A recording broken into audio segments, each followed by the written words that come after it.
Hello everyone, welcome back to Smart Preps. আজি আপোনালোকৰ বাবে এটা নতুন সেশন লৈ মই উপস্থিত হৈছো আৰু আজিৰ সেশনটো কোনো ক্লাছৰ সেশন নহয় আজিৰ সেশনটো এটা নতুন নিযুক্তিৰ বিজ্ঞাপনৰ সেশন যেটো হৈছে গুৱাহাটী হাই কোৰ্টে এটা নতুন পদ এটা নতুন পোষ্ট এটা নতুন ভ্যাকেন্সি উলিয়াইছে that is JAA junior administrative এসিস্টেন্টৰ নিশ্চয়কৈ সকলোৱে গম পাইছে নিশ্চয়কৈ এতিয়ালৈকে সকলোৱে নোটিফিকেশন বিলাক পাইছে ঠিক আছে সো ইয়াৰ বিষয়ে আজি আমি অলপমান ডিসকাস কৰিম মই আপোনালোকক খুব ধুনিয়াকে বুজাই দিম যে JAA এৰ পোষ্টটো কেনেকুৱা হয় কি হয় ইয়াৰ এক্সামটো কেনে ধৰণে হ'ব গোটেই নোটিফিকেশনটো মই আপোনালোকৰ আগত খুব ধুনিয়াকে এক্সপ্লেইন কৰি দিম ঠিক আছে সো আমি অলৰেডি জানো যে টোটাল আমাৰ JAA এৰ যেটো পোষ্ট হেতুৰ বাবে 367 পোষ্ট ওলাইছে ঠিক আছে এই চাকৰিটোৰ বাবে 367 367টা পোষ্ট ওলাইছে ডান সো বেলেগ ডিস্ট্ৰিক্ট ওয়াইজ কিমান পোষ্ট আছে কি আছে সিলেবাস কি হ'ব এই গোটেইখিনি বস্তু আমি এই সেশনটোৰ ভিতৰত আলোচনা কৰিম অলৰাইট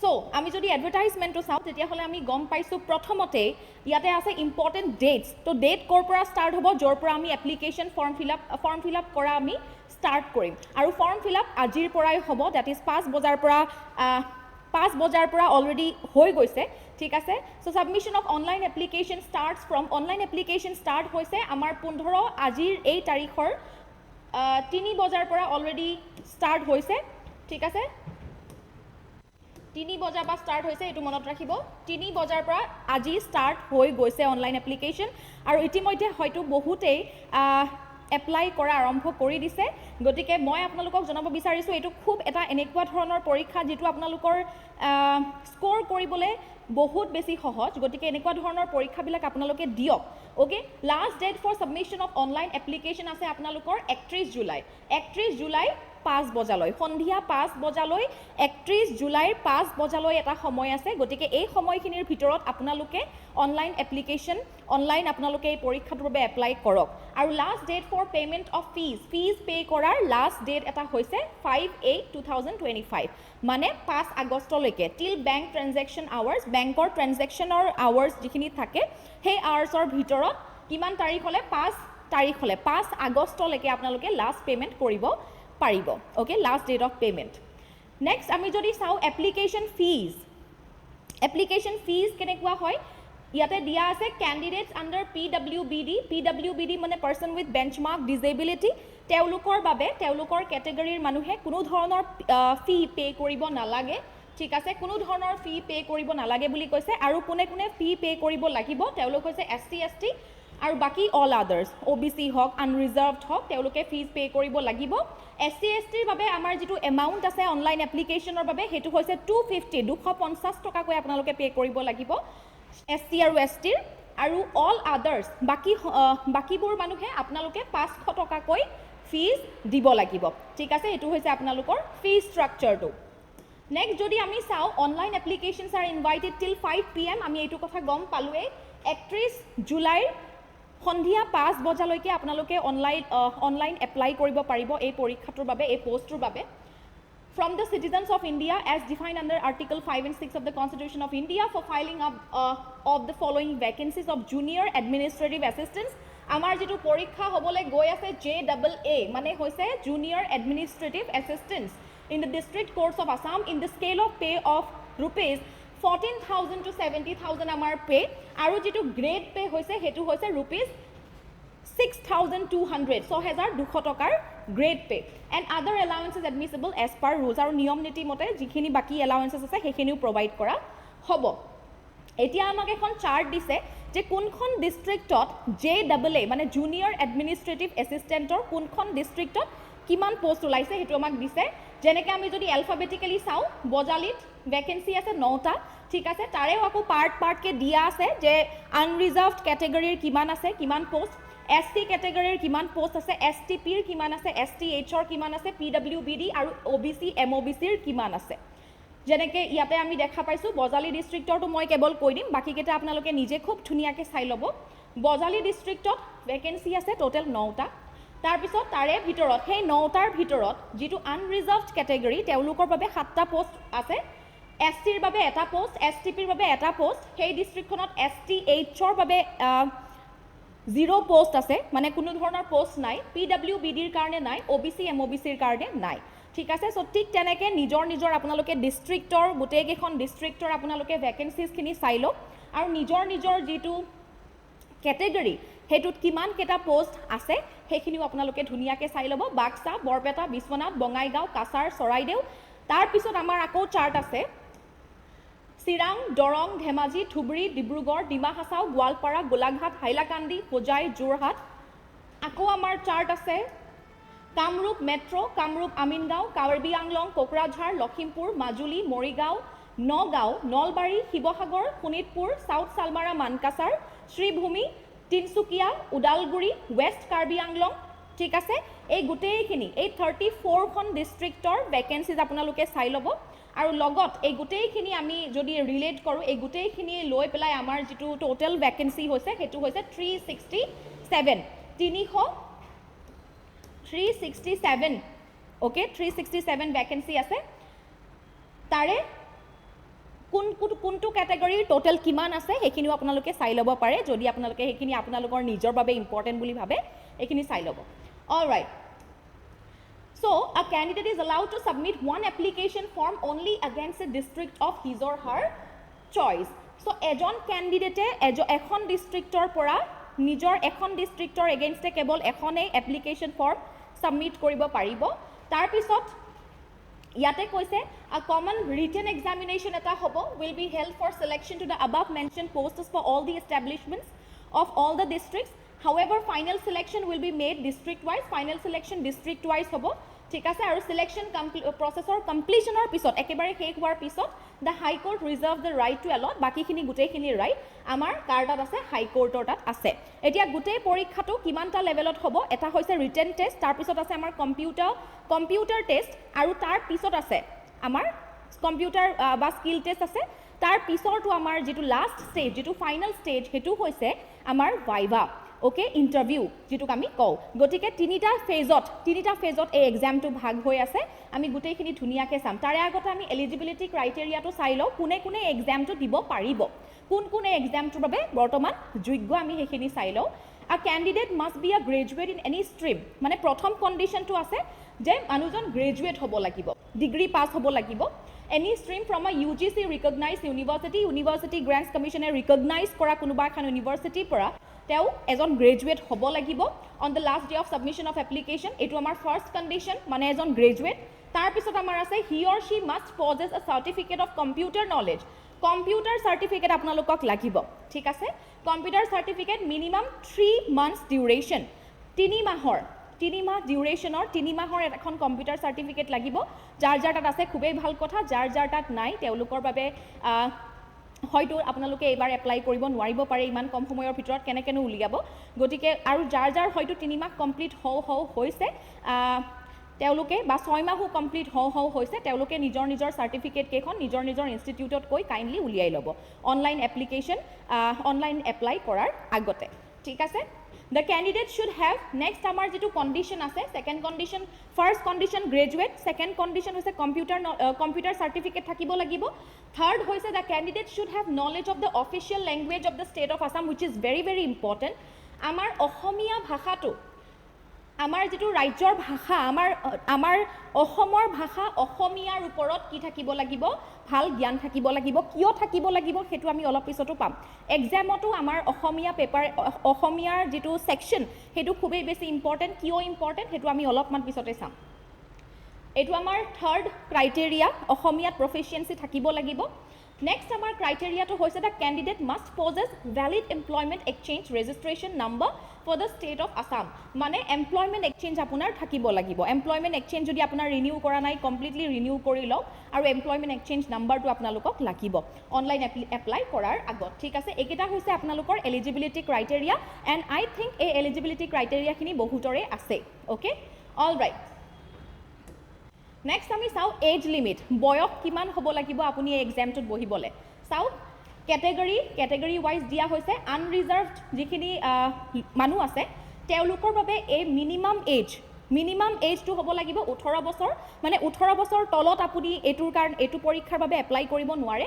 আৰু ম্যাক্সিমাম এজ 40 বছৰতকৈ বেছি হ'ব নোৱাৰিব মানে 18ৰ পৰা 40 বছৰৰ ভিতৰত যিখিনি মানুহ আছে তেওঁলোকে আনৰিজাৰ্ভড কেটেগৰীৰ মানুহ তেওঁলোকে এপ্লাই কৰিব পাৰিব OBC MOBCৰ কাৰণে মিনিমাম এজটো একেই 18 বছৰ তলত হ'ব নোৱাৰিব আৰু 43 ইয়াৰ্ছতকৈ মানে 3 বছৰ এটা জাষ্ট গেপ আছে এই 43 ইয়াৰ্ছ 43 বছৰতকৈ বেছি হ'ব নোৱাৰিব বয়সত ওকে তাৰপিছত আমি যদি চাওঁ SC ST প্লেইনছ আৰু হিলছৰ বাবে যদি আমি চাওঁ 18 বছৰটো মিনিমাম এজ সকলোৰে যে 18 বছৰ তলত হ'ব নোৱাৰিব PWBDৰ কাৰণেও একেই SC ST প্লেইনছ আৰু হিলছৰ কাৰণে মেক্সিমাম এজ হৈছে 45 বছৰ আকৌ ইয়াৰ পৰা 2 বছৰ গ্যাপ ঠিক আছে মানে 45 বছৰৰ ওপৰৰ মানুহ হ'ব নোৱাৰিব 45 বছৰ বয়সৰ ওপৰৰ মানুহ হ'ব নোৱাৰিব PWBDৰ 50 বছৰ বয়সৰ ওপৰত হ'ব নোৱাৰিব এটো হৈছে minimum age and maximum age বুজি পালো আমি এটো এজ লিমিট আমাৰ এই পৰীক্ষাটোৰ বাবে নেক্সট আমি চাওঁ সিলেকশন প্ৰসেস সিলেক্ট কেনেকৈ হ'ব এই পৰীক্ষাটোত কেনেকুৱা কোন তিনিটা ফেজ আছে ষ্টেজ আছে আমি কৈছিলো অলপ আগতে মই কৈ দিছিলো তিনিটা ষ্টেজ আছে ৰাইট সো প্ৰথম ষ্টেজটো দিছে ষ্টেজ নম্বৰ 1 কি আছে ইয়াতে কমন ৰিটেন টেষ্ট আছে আৰু হেতু OMR বেসড অবজেক্টিভ কোৱেশ্চনছ হ'ব মানে MCQs হ'ব আপোনালোকৰ multiple choice questions okay tick কৰিব লাগিব শুদ্ধ উত্তৰটো with okay of 2 hour duration 2 ঘণ্টা আপোনালোকে পাব এইখন পেপাৰ কমপ্লিট কৰিবলৈ 2 ঘণ্টা পাব আৰু টোটাল মাৰ্কস থাকিব 120 120 নম্বৰৰ কোৱেশ্চন আহিব ওকে জেনাৰেল ইংলিশত 50 মাৰ্ক থাকিব আপোনালোকে ইয়াতে সিলেবাসটো চাই ল'ব পাৰিব জেনাৰেল ইংলিশত আপোনাৰ 50 মাৰ্ক থাকিব আৰু ইংলিশত সবতছে বেছি ওয়েটেজ ইংলিশত সকলোতকৈ বেছি ওয়েটেজ গতিকে ইংলিশ গ্ৰামাৰটো বা ইংলিশৰ যিখিনি পোৰ্শন থাকিব সেইখিনি আপোনালোকে খুবেই মনোযোগ দি এটাও ভুল নকৰাকৈ কৰিব চেষ্টা কৰিব লাগিব আৰু মনোযোগ দি পঢ়িব লাগিব ঠিক আছে জেনাৰেল নলেজ আপোনাৰ including computer knowledge general knowledge আৰু কম্পিউটাৰ নলেজ একলগ কৰি আমাৰ 30 মাৰ্কস ওকে 30 মাৰ্ক থাকিব তাৰ পিছত জেনাৰেল এপ্টিটিউড থাকিব 20 মাৰ্কৰ আকৌ জেনাৰেল এপ্টিটিউড যত ম্যাথমেটিক্স আৰু ৰিজনিং একেলগে সোমাই থাকিব তাত 20 মাৰ্ক আছে ওকে আৰু এই গোটেইখিনিৰ লগতে আৰু এটা সেকশন আছে সেই সেকশনটো হৈছে আৰু এটা অংশ হেতু হৈছে Assamese official language of the state of Assam that is এছামিজত থাকিব 20 মাৰ্ক ওকে সো এইটো এটা ইউনিক এইটো 20 মাৰ্ক আপোনালোকে অসমীয়াত আনিব লাগিব কেৱল 20 মাৰ্কে অসমীয়াখিনিত 20 মাৰ্ক আছে ঠিক আছে এই 20 মাৰ্কৰ ভিতৰত আপোনালোকক কৈছে which will be qualifying in nature এই পেপাৰখন মানে এইখিনি পোৰ্শন পেপাৰখন নহয় অসমীয়া যেটো পোৰ্শন অসমীয়াৰ যিখিনি অংশ সেইখিনি আপোনালোকে কোৱালিফাই কৰিব লাগিব আৰু কোৱালিফাইং মাৰ্কসটো কিমান এই 20 মাৰ্কৰ পৰা আপোনালোকে 8 মাৰ্ক পাবই লাগিব এই 20 মাৰ্কৰ পৰা যদি আপোনালোকৰ অসমীয়াত 8 মাৰ্কতকৈ বেছি মাৰ্কস কাট খাই যায় বা মানে 8 মাৰ্ক যদি আপোনালোকে নাপায় 8 মাৰ্কতকৈ তলত পায় তেতিয়া হলে আপোনালোকে গোটেই এক্সামটোৰ পৰাই আউট হৈ যাব ঠিক আছে এখন কোৱালিফাইং মানে হৈছে এখনত লাগিলে কম নম্বৰে হোক কিন্তু কোৱালিফাইং মাৰ্কস আপোনালোকৰ থাকিব লাগিব বুজি পালো এইটো সো এই দুটা পাৰ্ট হল তাৰ পিছত এতিয়া মেইন বস্তুটো আছে যে ইচ কোৱেশ্চন উইল ক্যাৰি 1 মাৰ্ক প্ৰত্যেকটো কোৱেশ্চনতে 1 মাৰ্ক থাকিব মানে 120 মাৰ্ক ৰাইট গতিকে প্ৰত্যেকটো কোৱেশ্চনত 1 মাৰ্ক 120 ওকে আকৌ এটা বস্তু আছে যে মেইনলি ইয়াতে negative marking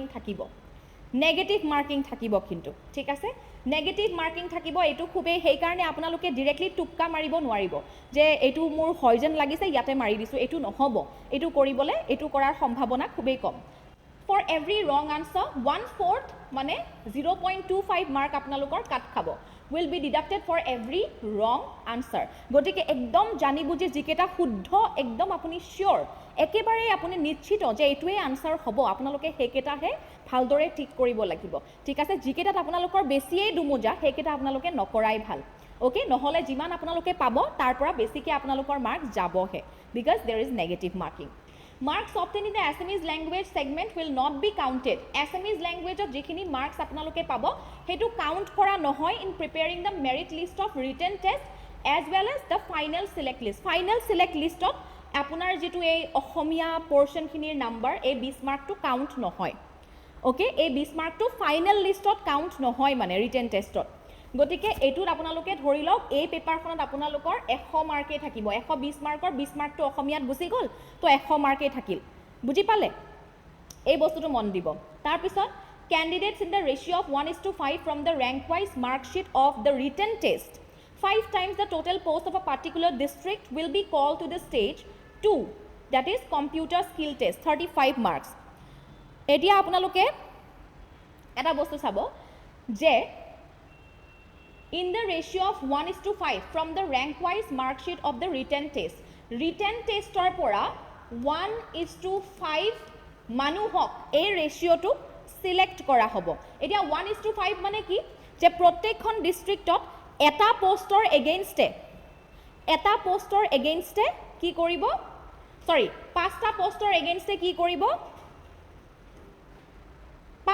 5 times the total post of a particular district মানে 5টা পোষ্টৰ এগেইনষ্টে 25 জন মানুহক মাতা হ'ব, 25 জন মানুহক সিলেক্ট কৰা হ'ব। 5টা পোষ্টৰ এগেইনষ্টে 25 জন মানুহক সিলেক্ট কৰা হ'ব। বুজি পালো? সো এনেকুৱা 1:5 ৰেশিওত মানুহক সিলেক্ট কৰা হ'ব ৰিটেন টেষ্টৰ পৰা। তাৰ পিছত will be called to the stage 2, stage 2 লে মাতা হ'ব আৰু stage 2 টো কি কম্পিউটাৰ স্কিল টেষ্ট হ'ব 35 মাৰ্কছৰ। ওকে, সো 1:5 ৰেশিওত মানুহখিনি সিলেক্ট হ'ব প্ৰত্যেকখন ডিস্ট্ৰিক্টৰ পৰা ডিস্ট্ৰিক্ট ওয়াইজ আৰু তেওঁলোকে কি দিব, এবাৰ stage 2 লে যাব আৰু stage 2 ত কি দিব, কম্পিউটাৰ টেষ্ট দিব। এটা কম্পিউটাৰ টেষ্টটো আমি চাও, কম্পিউটাৰ স্কিল টেষ্ট অফ 35 মাৰ্কছৰ কম্পিউটাৰ স্কিল টেষ্ট থাকিব। তাত প্ৰথম পোৰ্শনটো দুটা পোৰ্শনত আছে, এইটো হৈছে stage 2 দেই, দুটা পোৰ্শনত আছে। এটা হৈছে computer typing test, typing speed আপোনালোকৰ বেছি ভাল হ'ব লাগিব। টাইপিং টেষ্টত থাকিব 20 মাৰ্কছ আৰু ইফালে থাকিব proficiency in word processor and spreadsheet. Word processor আৰু স্প্ৰেডশ্বীটৰ আপোনাৰ ভাল হ'ব লাগিব, গ্ৰিপটো ভাল হ'ব লাগিব, তাতে থাকিব আপোনাৰ 15 মাৰ্কছ। তো 20 + 15 কিমান হ'ব, 35 মাৰ্কছ। ওকে, 35 মাৰ্কছৰ আপোনালোকৰ skill test, computer skill test. Okay, so test of typing speed and accuracy, কেনেকৈ একদম সঠিকভাৱে টাইপ কৰিছে নে নাই, কিমান সময়ত আপুনি টাইপিং কমপ্লিট কৰিছে, এই গোটেইখিনি বস্তু আপোনালোকৰ চেক কৰা হ'ব কম্পিউটাৰ স্কিল টেষ্টত, that is of 35 marks. Stage 2 হৈ গ'ল। এতিয়া ষ্টেজ 2ৰ পৰা আমি যাম ষ্টেজ 3 লে। চাব দেই, ষ্টেজ 2ৰ পৰা কেনেকৈ আকৌ সিলেক্ট হ'ব, কোনটো ৰেশিওত, ৰেশিও অফ 1:3, 1:3। তাৰ মানে এখন ডিস্ট্ৰিক্টত 3টা পোষ্টৰ এগেইনষ্টে আমি 3 টাইমছ, এইটো 3 times the total number of post for a particular district. প্ৰত্যেকটো পোষ্টৰ কাৰণে মানে 3টা পোষ্টৰ কাৰণে ধৰি ল'লোঁ আমি 3 টাইমছ 16 জন মানুহ তেনেকৈ মাতা হ'ব। ঠিক আছে, তেনেকৈ সিলেক্ট কৰা হ'ব। সো 1:3 ৰেশিওত মানুহ সিলেক্ট কৰা হ'ব, will be call to the stage 3, that is viva. আৰু ষ্টেজ 3টো আমাৰ কি, ভাইভা হ'ব। ভাইভা হ'ব 15 মাৰ্কৰ, 15 নম্বৰৰ। সো ভাইভা আমাৰ 15 মাৰ্কছৰ। ইয়াতেনো কি হ'ব চাওঁ, on the basis of the grand total marks, আৰু একদম গোটেই grand total marks out of 150 কেনেকৈ হ'ল, 150 কেনেকৈ হ'ল, প্ৰথমটো ৰিটেন টেষ্ট 100 মাৰ্কছ, ৰাইট। এই 20 মাৰ্কটো যে, এই যে অসমীয়া পৰ্চনটোৰ 20 মাৰ্ক, সেইটো আমি কাউণ্ট নকৰোঁ ফাইনেল লিষ্টত, ফাইনেল মেৰিট লিষ্টত, ৰাইট। গতিকে 20 মাৰ্ক কমি ইয়াতে হ'ল 100। ঠিক আছে, তাৰপিছত আমাৰ যিটো কম্পিউটাৰ টেষ্ট তাতে হ'ব 35, ৰাইট, অলপ আগতে যিটো ক'লোঁ আমি। তাৰপিছত আমাৰ যিটো লাষ্ট ষ্টেজটো কি হয়, ভাইভা, হয়নে। ভাইভাত থাকিব কিমান, 15 মাৰ্কছ। তো আমাৰ হ'লনে 35 + 15 কিমান হৈ গ'ল, 35 + 10 45, 45 + 5 50, 50 + 100 কিমান হ'ব, 150। সেইকাৰণে দিছে আউট অফ 150 টোটেল একদম। সেই খালি 20 মাৰ্কটো অসমীয়াৰ কাউণ্ট নহয়। obtained by the candidates in the written test out of 100, computer skill test out of 35, right, aru viva out of 15. The final selection will be made district wise. Okay, etia viva pora keneke kontu ratio ahibo, hetu hobo 1:1. Okay, hetu hobo 1:1, mane prottekkon district dot eta postor against e ami ako sao 1:1 ratio ami লম, হয় না নহয়, 1:1 ৰেশিঅ'ত, মানে এখন ডিস্ট্ৰিক্টত এটা পোষ্টৰ এগেইনষ্টে এজন মানুহ লোৱা হ'ব ফাইনেলি। এতিয়া আমাৰ এটা নোট দিছে যে in case of candidates obtaining the same grand total marks, গোটেই তিনিটা ষ্টেজত কাউণ্ট কৰি গোটেইখিনিত যি হয়তো এজনত কেইজনমান কেণ্ডিডেটে হয়তো দুজন কেণ্ডিডেটৰ সেম মাৰ্কছ হ'ব পাৰে, একেই মাৰ্কছ হ'ব পাৰে, right. The candidate who obtains more marks in the written test and computer skill test combined will be given preference.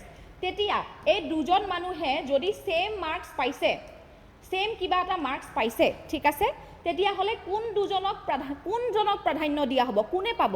তেতিয়া আমি কি কৰিম যে এই দুজনৰ এই স্কিল টেষ্ট প্লাছ ৰিটেন টেষ্টত কোনে কিমান নাম্বাৰ পাইছে সেইটো আমি চাম। যোনে বেছি পাইছে, যদি এইজন বেছি হয়, ঠিক আছে, তেতিয়াহ'লে এইজন চিলেক্ট হ'ব, যদি এইজন বেছি হয় তেতিয়াহ'লে এইজন চিলেক্ট হ'ব। বুজি পালোঁ? তো তেওঁলোকৰ যিয়ে গ্ৰেণ্ড টোটেল ছেইম মাৰ্কছ পাইছে তেওঁলোকৰ ভিতৰত আমি জুখিম যে স্কিল টেষ্ট আৰু ৰিটেন টেষ্ট মিলাই পেলাই কোনে বেছি পাইছে, যোনে বেছি পাইছে তেওঁক চিলেক্ট কৰা হ'ব। ডান? আৰু যদিহে where marks obtained by such candidates in such scenario are also same, এতিয়া কৈছে যে যদি ঠিক আছে আমি স্কিল টেষ্ট আৰু ৰিটেন টেষ্টৰ মিলাই পেলাই আমি দুইগৰাকীৰে চালোঁ, কিন্তু এই দুটা মিলাই পেলাইও যদি দুইজন মানুহৰে একে মাৰ্কছ হয় তেতিয়া আমি কি কৰিম? Then the candidate who is senior in age, তেতিয়া এই দুজনৰ ভিতৰত এজ ফেক্টৰটো সোমাব। যিজন আমাৰ চিনিয়ৰ হ'ব তেওঁক প্ৰেফাৰেঞ্চ দিয়া হ'ব। যদি ধৰি লওঁ এইজন চিনিয়ৰ, তেতিয়াহ'লে এওঁক প্ৰেফাৰেঞ্চ দিয়া হ'ব, এওঁ চাকৰিটো পাব। কিয় পাব? ইয়াতে বেছি বেয়া পাব নালাগে বা কোনেও পাৰ্চিয়েলিটি হৈছে বুলি ক'ব নালাগে। কিয় নালাগে? কাৰণ যিজন মানুহ চিনিয়ৰ হয় তেওঁ আৰু চান্স হয়তো নাপাব, হয়নে নহয়? কিন্তু যিজন মানুহ জুনিয়ৰ হয় তেওঁৰ হয়তো আৰু 2বাৰ বা 3বাৰমান চান্স থাকিব পৰীক্ষাটো দিবলৈ, ৰাইট? গতিকে সেইটোত এজক প্ৰাধান্য দিয়া হ'ব। বুজি পালোঁ? The high court reserve the right, বাকীখিনি to fix cut off marks বা এইবিলাকৰ কাৰণে গোটেইখিনি ৰাইটছ কাৰ তাত ৰিজাৰ্ভড আছে? হাই কোৰ্টৰ তাত। বুজি পালোঁনে আমি এইখিনি? All right.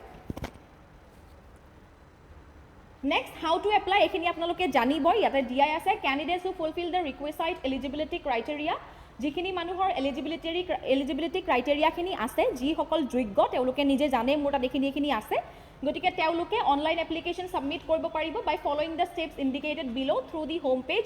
যিখিনি আৰু তলত দিয়া আছে সেইখিনি আপোনালোকে নটিফিকেশ্যনখিনি চাই ল'ব ধুনীয়াকৈ, আপোনালোকে সেইখিনি স্ক্ৰল কৰি বা সেইখিনি বুজি পেলাই আপোনালোকে এপ্লাই কৰি দিব, ঠিক আছে।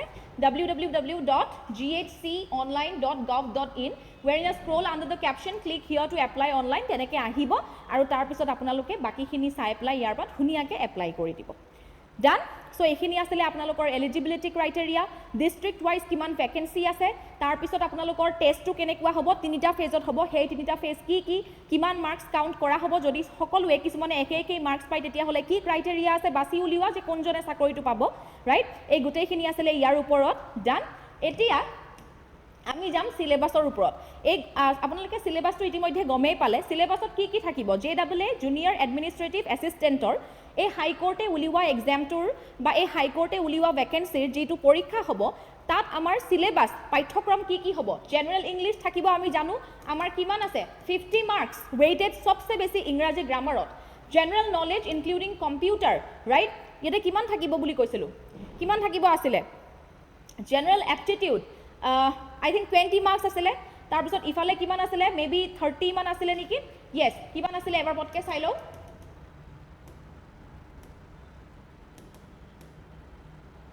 য়েছ, এইটো কম্পিউটাৰ আৰু জেনেৰেল নলেজ এইখিনি 30 মাৰ্কছ আৰু বাকী এপটিটিউডত 20 মাৰ্কছ, ৰাইট? এইখিনিত 30 মাৰ্কছ, তাৰপিছত জেনেৰেল এপটিটিউডত 20 মাৰ্কছ আৰু এছামিজ যিটো অফিচিয়েল লেংগুৱেজ বা কোৱালিফাইং এইটোত আছিলে 20 মাৰ্কছ, যিটো ফাইনেল মেৰিট লিষ্টত কাউণ্ট নহয়, কিন্তু এইটোৰ কাৰণে ভালদৰে পঢ়িব লাগিব, ঠিক আছে। চ' জেনেৰেল ইংলিছ আপোনালোকে পঢ়িব লাগিব। জেনেৰেল ইংলিছৰ ভিতৰত চিননিম আছে, এণ্টনিম আছে, স্পটিং এৰাৰ আছে, ছাবজেক্ট ভাৰ্ব এগ্ৰিমেণ্ট আছে, কাৰেক্ট প্ৰনাউন আছে। তাৰপিছত আপোনালোকে পঢ়িব লাগিব reading comprehension, close test, passage completion, তাৰপিছত পাৰ্টছ অফ স্পীচ আপোনালোকে বুজি পাব লাগিব, ৰাইট? স্পটিং এৰাৰ, এই সেন্টেন্স কমপ্লিশ্যন, এই গোটেইবিলাক বস্তু, ইডিয়মছ এণ্ড ফ্ৰেজেছ, প্ৰভাৰ্বছ, এই সকলো বস্তু আপোনালোকে পঢ়িব লাগিব জেনেৰেল ইংলিছৰ ভিতৰত। আৰু বহুখিনি বস্তু ইয়াতে সোমাই আছে, সেইবিলাকো পঢ়িব লাগিব।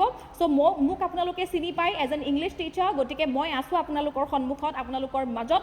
ইংলিছ মই সহজ কৰি দিম আপোনালোকৰ, খালি মোৰ ওপৰত বিশ্বাস কৰিব। জেনেৰেল নলেজ ইনক্লুডিং কম্পিউটাৰ এইটো পঢ়িব লাগিব। History, polity, geography, economics, current affairs, লগতে ষ্টেটিক জিকে, এই গোটেইখিনি বস্তু আপোনালোকে ইয়াৰ ভিতৰত কমপ্লিট কৰিব লাগিব, ঠিক আছে। আৰু লগতে আপোনালোকে চাব লাগিব PYQs, previous year questions. Previous year question চালেহে এটা আইডিয়া পোৱা যায় যে ইমান বছৰে কেনেকুৱা ধৰণৰ কুৱেশ্যন সুধি আহিছে এনেকুৱা ধৰণৰ এক্সামত, আৰু সেই হিচাপে আমি এটা আইডিয়া পাই এনালাইজ কৰি তাক প্ৰেক্টিছ কৰিব পাৰিম, next general aptitude. General aptitude মানে হৈছে মেথছ প্লাছ ৰিজনিং। মেথমেটিক্স, অংক আৰু ৰিজনিং প্ৰায় অলপমান একে একে যিকেইটা ছাবজেক্ট সেইকেইটা একেলগে সোমাই আছে জেনাৰেল এপ্টিটিউডত। তাত থাকিব 20 মাৰ্ক। কিন্তু মেথছ, ৰিজনিং এইবিলাক হৈছে গোটাগুটি নম্বৰ পোৱা ছাবজেক্ট, আৰু ইয়াতে যদি কিবা এটাও ভুল হয় নেগেটিভ মাৰ্কিংটো আছে। নেগেটিভ মাৰ্কিং এটা কুৱেশ্যনত 1 মাৰ্ক, গতিকে তাৰ পৰা 0.25 আপোনালোকৰ গুচি যাব, সেইটোৰ কথা মন দিব, ঠিক আছে। গতিকে যাতে এটাও ভুল নহয়। জেনাৰেল এপ্টিটিউড, মেথছ আৰু ৰিজনিং আছে। আৰু অসমীয়া এছামিজ অফিচিয়েল লেংগুৱেজ ইয়াত আপুনি পাৰ্গত হ'ব লাগিব, ঠিক আছে। গতিকে এই গোটেইখিনি চিলেবাছৰ মই আপোনালোকক জনাই দিব বিচাৰিছোঁ যে আমাৰ স্মাৰ্ট প্ৰেপছৰ ফালৰ পৰা আমি এটা টীম ৰেডি হৈছোঁ, সাজু হৈছোঁ আপোনালোকৰ বাবে। আপোনালোকৰ সন্মুখত আছোঁ আমি। আপোনালোকৰ সকলোখিনি প্ৰয়োজন অনুসৰি আমাৰ স্মাৰ্ট প্ৰেপছৰ ফালৰ পৰা এটা খুব ধুনীয়া কোৰ্ছ JAA জুনিয়ৰ এডমিনিষ্ট্ৰেটিভ এছিষ্টেণ্টৰ বাবে হাইকোৰ্টে দিয়া এক্সামটোৰ বাবে আপোনালোকৰ বাবে আমি প্ৰস্তুত কৰি তুলিছোঁ। গতিকে আপোনালোকে যদি আমাক বিশ্বাস কৰে, আমাৰ ক্লাছ পাইছে, ঠিক আছে, আমাক যদি বিশ্বাস কৰে ইমানখিনি, তেতিয়াহ'লে নিশ্চয়কৈ আপোনালোকে এই কোৰ্ছটো ল'ব পাৰে। হাইকোৰ্টৰ JAA টোটেল পোষ্ট 367 আৰু ইয়াৰ কাৰণে টোটেল কুৱেশ্যনছ এণ্ড মাৰ্কছ থাকিব 120 আৰু চিলেবাছ থাকিব এইখিনি যিখিনি মই আপোনালোকৰ লগত ডিছকাছ কৰিলোঁ। আৰু আমাৰ কোৰ্ছটোত ফিচাৰ্ছ থাকিব, কি কি পাব আপোনালোকে, সেইখিনি হৈছে ফুল চিলেবাছ কাভাৰেজ। সেইটোতো একেবাৰে আল্টিমেট কথা, যিটো আমি কৰিবই লাগিব। ফুল চিলেবাছ কাভাৰ কৰিবই লাগিব, আমি কৰিম, আমি সকলো শিক্ষক শিক্ষয়িত্ৰীয়ে কৰিম। আপোনালোকক আমাৰ ফালৰ পৰা ফুল চিলেবাছ কাভাৰ কৰি দিয়া হ'ব। ৰিকৰ্ডেড ক্লাছ থাকিব, য'ত আপোনালোকক প্ৰত্যেকটো টপিকৰ কনচেপ্ট বুজনি খুব ধুনীয়াকৈ দিয়া হ'ব প্ৰত্যেকজন টিচাৰৰ দ্বাৰা। লাইভ ক্লাছ থাকিব, য'ত আপোনালোকক প্ৰেক্টিছ কুৱেশ্যনছ কৰোৱা হ'ব। প্ৰত্যেকটো টপিকৰ ওপৰত PYQ বুলি আছে ইয়াতে বাৰু, এটা দিছোঁৱেই, PYQs ডিছকাশ্যন কৰা হ'ব। আৰু লগতে লাইভ ক্লাছত মষ্ট প্ৰবেবল কুৱেশ্যনছ আপোনালোকক দিয়া হ'ব। অ'কে, ৰিকৰ্ডেড ক্লাছত আপোনালোকক কনচেপ্ট আৰু বুজনি খুব ধুনীয়াকৈ দিয়া হ'ব। কাৰেণ্ট এফেয়াৰ্ছ আপোনালোকে পাব সদায়, ডেইলি বেচিছত আপোনালোকে কাৰেণ্ট এফেয়াৰ্ছ পাব, আৰু লগতে আপোনালোকে পাব মান্থলি কাৰেণ্ট এফেয়াৰ্ছৰ মেগাজিন। অ'কে, চ' মাহেকীয়া আপোনালোকে পাব এখন মেগাজিন, আৰু লগতে আপোনালোকে daily current affairs, important current এফেয়াৰ্ছবিলাকো পাই যাব, which is very very important. এই বস্তুটো আমাৰ প্ৰত্যেকটো এক্সামৰ কাৰণে বহুত বেছি প্ৰয়োজনীয়। আৰু PDF নোটছ আপোনালোকে পাব, ক্লাছৰ PDF পাব, আৰু লগতে আপোনালোকে খুব ধুনীয়া ধুনীয়া কণ্টেণ্ট পাব। কিতাপো আপোনালোকক এভেইলেবল কৰি দিয়া হ'ব স্মাৰ্ট প্ৰেপছৰ ফালৰ পৰা। ডান। আৰু লগতে আপোনালোকে এই পৰীক্ষাৰ ধৰণ অনুসৰি আপোনালোকে এই এক্সামটোৰ ওপৰত টেষ্ট চিৰিজো পাই যাব, ঠিক আছে। চ' এইবিলাক আমাৰ এপত এভেইলেবল কৰি দিয়া হ'ব। আপোনালোকক মই এপটোৰ কথা পুনৰ এদিন ক'ম। খালি আপোনালোকে যদি ইণ্টাৰেষ্টেড, তেতিয়াহ'লে কণ্টেক্ট নাম্বাৰ ইয়াতে দিয়া আছে 9287987525, আপোনালোকে কণ্টেক্ট কৰিব পাৰে। ক'ব যে ভূপালী মেমৰ এই ভিডিঅ'টোৰ পৰা গম পালোঁ যে এনেকুৱা এটা কোৰ্ছ আপোনালোকে খুলিছে হাইকোৰ্টৰ এক্সামৰ বাবে, গতিকে কাইণ্ডলি ইয়াতে জইন হ'ব পাৰোঁ নেকি বুলি আপোনালোকে জনাব আমাক, আৰু আমাৰ ফালৰ পৰা আপোনালোকক গোটেইখিনি সহায় সহযোগ কৰি আপোনালোকক আগবঢ়াই লৈ যোৱাৰ প্ৰতিশ্ৰুতি সেয়া আমাৰ হাতত, ঠিক আছে। All right,